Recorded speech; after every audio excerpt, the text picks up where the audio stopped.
What's up, Wizards? Deb from the place down there where we enjoy a spot of magic. Yes, we do. And today I'm super animated and excited because we've got Jeskai. I was reminded the other day that we've never done Jeskai. Why? That's dumb. I love this combination, man. America, red, white, and blue. Jeskai, I think, is actually one of the best decks in the entire format right now. It consistently top 8s events. So I'm going to give you two different versions, actually. I'm going to give you the tournament-ready version that I have researched up and down and left and right and have been surprised a little bit by the results of said research. And I'm going to give you a $30 budget Jeskai aggro deck so that everyone can play Jeskai. Good deck first. We're playing 18 creatures in this, which is a little more than Jeskai will play some of the time. You know, some Jeskai decks will play 12 creatures, some decks will play 14, some will play 16, some will play 20, but for the most part, you're going to get a lower creature count in Jeskai. We're playing 4 copies of Abbot of Keep. Notice that we've skipped the 1-drop slot completely. This surprised the hell out of me when I was researching for the deck.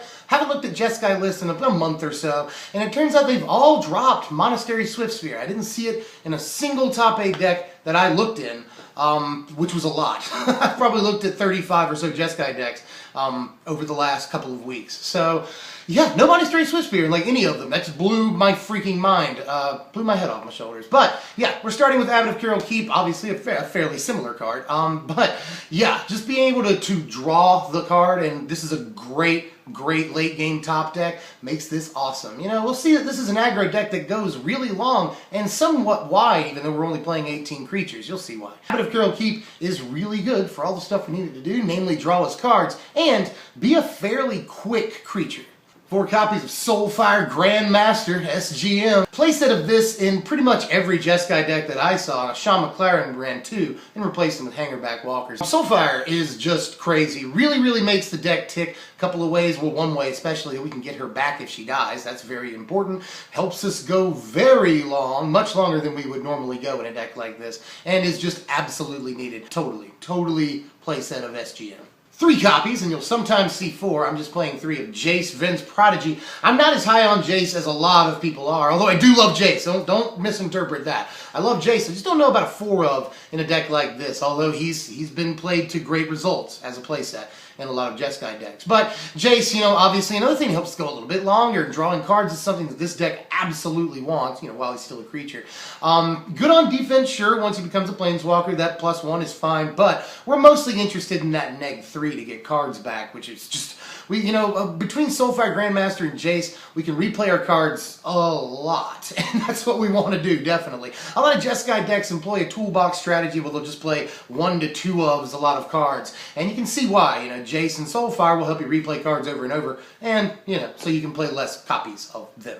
And Jace, this has been very good, but usually you just -3 him once, maybe twice, and he's served his purpose. But he draws you a couple of cards while you get there, so just Jace does all the things. 2 copies of Monastery Mentor, which is not necessarily a rarity in Jeskai decks, but is not played as often as, some other cards. This is the thing that sort of makes the difference between 16 and 18 creatures. I really wanted to play Monastery Mentor, seen it pop up in a couple of Jeskai lists, and I can see why.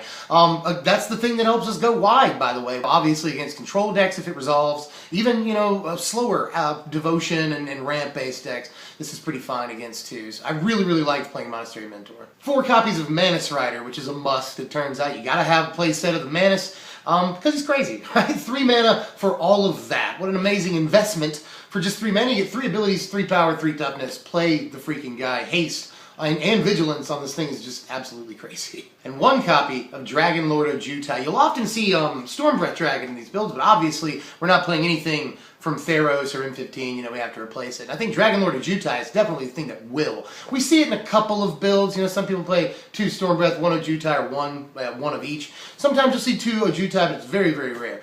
And Ojutai is definitely good. I think we can all agree on that. Yeah, this is a basic Jeskai aggro, top of the curve creature right here, and it goes on defense well, plays offense very well, and ends the game super well. So yeah, love Ojutai, always have. 17 17 spells, 4 copies of Wild Slash to start things off. Not every Jeskai deck plays Wild Slash. My playstyle is I want to play cards that can also burn their face, because I want to end the game in a situation where, you know, they're 2 or 4 life, and we just have to finish. We've got to finish. Although the deck does a pretty good job of finishing, honestly. Especially with cards like Soulfire Grandmaster, that's a great finisher, you know, just buy back the same burn thing every turn. And Wild Slash is really good for helping us in the early game where we don't have any 1-drops, so I do like the Slash. 3 copies of Valorous Stance and 1 copy of Roast. Roast helps us take out things that are really, really close to the ground and kills the Siege Rhino. Valorous Stance kills the Siege Rhino and things that are really, really high above the ground, you know, which we'll see a lot of in the upcoming format, definitely. But, you know, obviously, I do like Valorous Stance more in this situation. Not only because we're running a Jutai, but because we can protect all our guys. Soulfire Grandmaster is definitely a target in this deck, so it helps protect her too. And your Jace when he's a creature, just really, really good play out of this card, and helps us kill huge dudes. Roast will help us kill things that are much lower to the ground too. It's very, very good against mono red aggro, other aggro decks, things like that. So I want to play some amount of both of these cards. I think it's more important to play Val Stance though. 2 Jeskai Charm in this ting right here. Jeskai Charm's awesome. It's just stupid awesome. You know, I was playing 3 copies of it forever, but then decided that with Soulfire in the deck, we don't necessarily need to play all the copies of it. After you have a Soulfire out and have her secured, then really extra copies of this isn't the best thing ever, you know. 4 damage to the face is really good, but giving our whole team the bonus there, +1/+1 life thing, that's crazy. Like, that's absolutely going to win us an awful lot of games, and or put the game out of reach. You know, if we can just gain, you know, 8 to 10 life off of something like this, then we have really, really put it out of reach for a lot of decks. So, gotta play Jeskai Charm. It's actually one of my favorite charms. 1 copy of Exquisite Firecraft in the deck. Just want to go through that really quick. Really, really good to recast with Jace. Can end the game in a hurry. Kills a lot of the important cards in the format. I know, not Siege Rhino, but you're against Control, which is a matchup that we also have problems in. So I think there's a lot of reasons to at least play the singleton copy of Exquisite Firecraft. 3 copies of a Jutai's Command. This was 2 for a long time. A lot of Jeskai decks started playing 3. This is very, very good, not only against aggro, not only against control, but, I mean, this is why it's good against control, honestly, and, you know, decks that want to burn your dudes out, is because getting back a Jace or specifically a Soulfire Grandmaster, very, very good deal.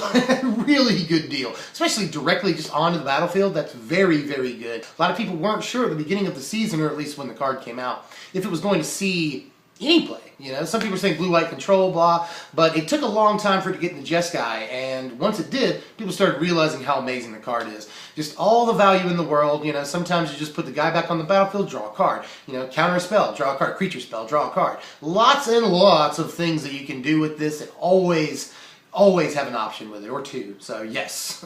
1 Dig Through Time and 2 Treasure Cruise. Usually this is flipped, but since we're post-rotation here and we're losing the Scry lands, don't worry, we will get Tango lands, but just in this specific iteration of the deck, I like Treasure Cruise a little bit more because we don't make blue mana very well, you know. We could make it a little bit better is all I'm saying. So I do like Treasure Cruise a little bit more sometimes, you know. Obviously we make the 2 blue mana. Dig is really good. We can always buy these cards back with Soulfire Grandmaster. That's pretty awesome. We can always recast them with Jace. That's pretty awesome. So we need some form of card advantage in a Jeskai deck. It's sort of a key part of the deck. So you can mix and match these copies of the cards if you want to play 2 Dig and 1 Cruise. I totally understand that, but I like Treasure Cruise better because it's so much more splashable in something like this. 25 lands in the deck. Yeah, we lose Scry lands, but we can still play, you know, gain life tap lands and stuff like that. We will get Tango lands in the upcoming format, so this is sort of a preliminary land list, but I think we do in this deck want to play 25 lands. I feel like that's important.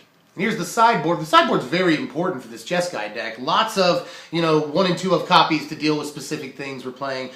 Disdainful Stroke, that's very good. Roast, very good against, you know, the same kind of deck. But Roast is also good against mono red aggro, so, but we've got to have the option of Disdainful Stroke for decks that go way over us and we can't burn out and stuff like that. Hangerback Walker, a very, very important card against, again, mono red aggro and control.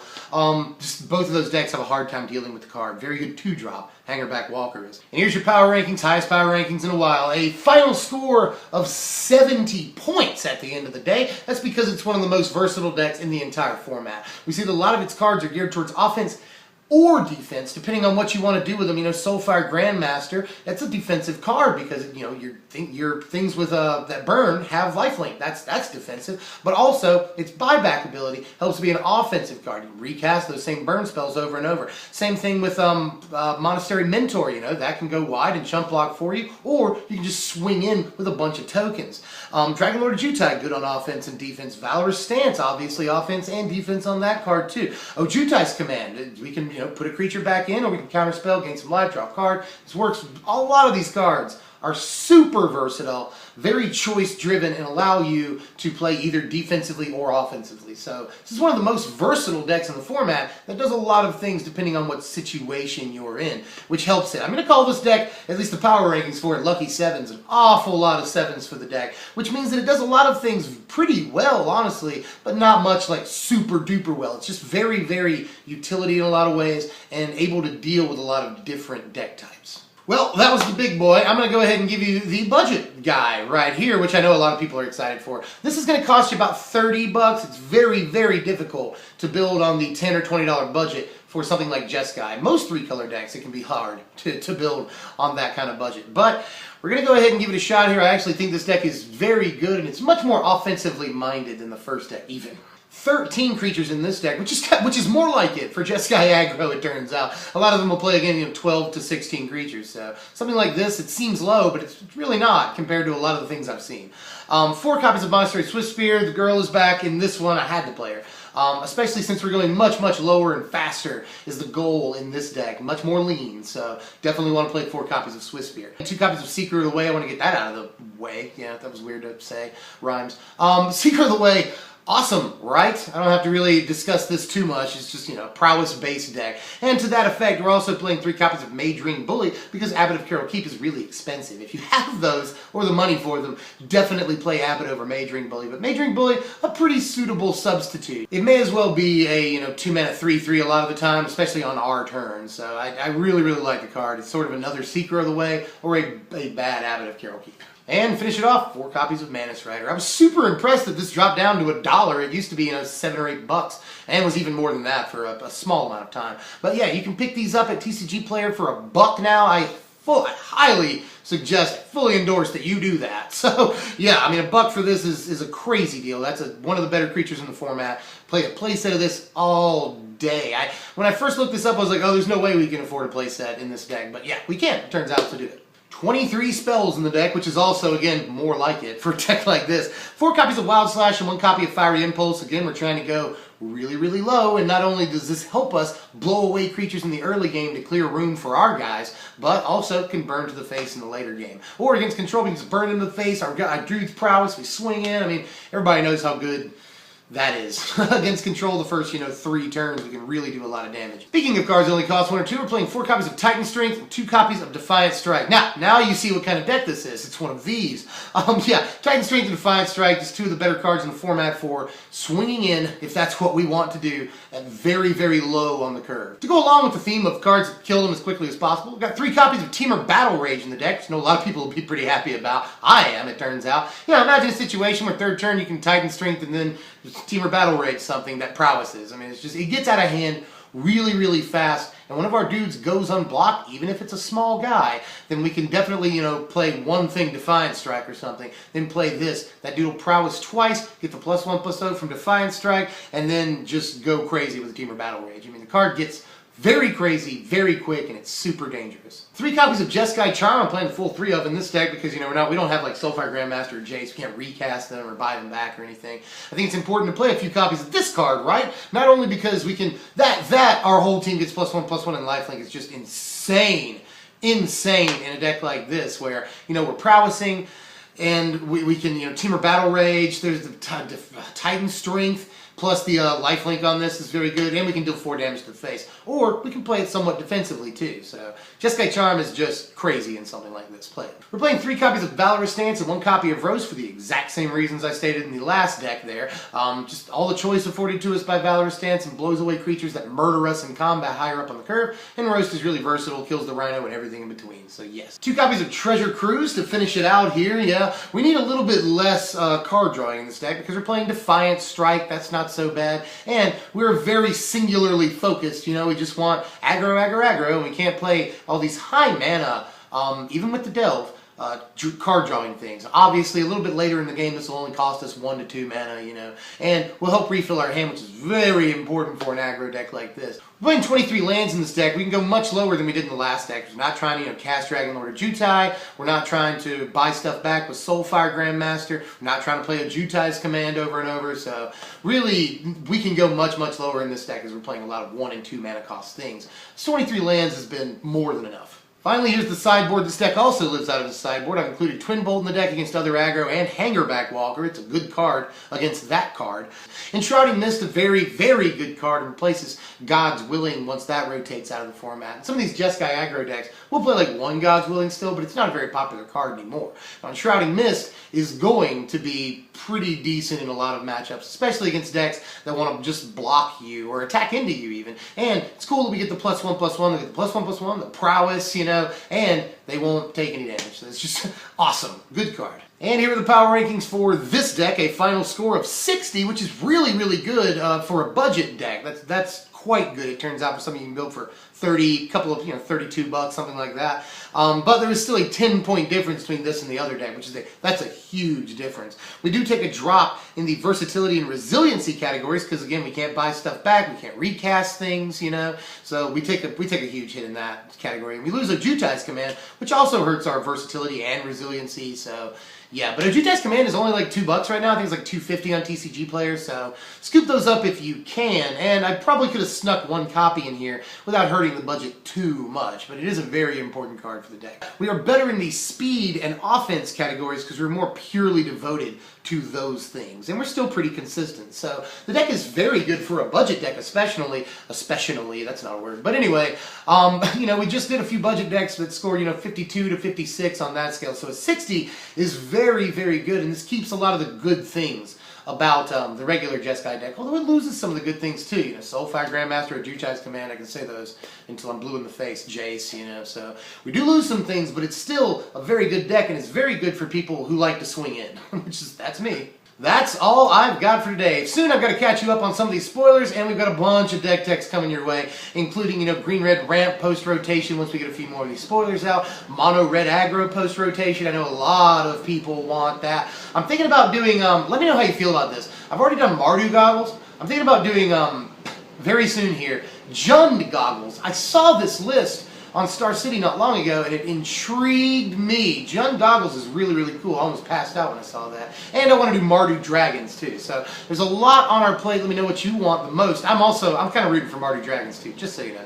But in any case, let me know what you want to do next, and we will promptly put that out. My name is Dev. If you enjoyed the content, like, share, comment, subscribe, helps us out like a lot, like an awful lot. That's what every YouTube channel asks you to do that. There's a reason for that, because it helps them. And we want the help. We want your help.